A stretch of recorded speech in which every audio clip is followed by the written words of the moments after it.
So நெறைய parents வந்து mother feed இல்ல அப்படிங்கிற ஒரு சிச்சுவேஷன்ல, ஃபார்முலா ஃபீட் வந்து அவங்களோட பீடியாட்ரிஷியன் சஜெஸ்ட் பண்ணும்போது, சில பேர் நேச்சுரலா வந்து பசும்பால் கிடைக்குது.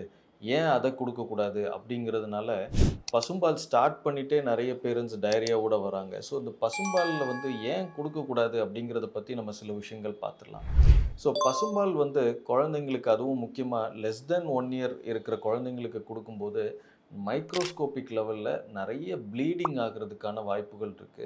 குழந்தைங்க வந்து மோஷன்லேயே வந்து நமக்கு தெரியாத அளவுக்கு, கண்ணுக்கு தெரியாத அளவுக்கு சில மைக்ரோஸ்கோபிக் ப்ளீடிங் ஆகும்.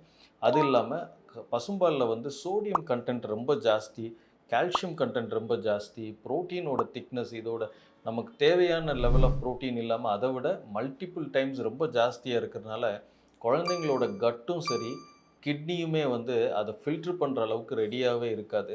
ஸோ பசும்பால்ல நெறைய அலர்ஜென்ஸும் இருக்கும். ஸோ அதனால குழந்தைங்களுக்கு வீசிங், ஸ்கின் ரிலேட்டட் ப்ராப்ளம்ஸ் அந்த மாதிரி நெறைய வர்றதுக்கான வாய்ப்புகளுமே இருக்கு. ஸோ அதனால க லெஸ் தென் 1 இயர் பேபி அப்படின்னு சொன்னா, முடிஞ்ச அளவுக்கு கண்டிப்பா தாய்ப்பால் மட்டுமே குடுங்க. ஸோ தாய்ப்பால் இல்ல அப்படின்னு சொன்னா, உங்களோட பீடியாட்ரிஷியனோட அட்வைஸ்னால ஒரு ஃபார்முலா வேணா நீங்க ஸ்டார்ட் பண்ணிக்கலாம். பட் கண்டிப்பா லெஸ் தென் 1 இயர் பேபிக்கு பசும்பால் குடுக்காதீங்க. Thank you.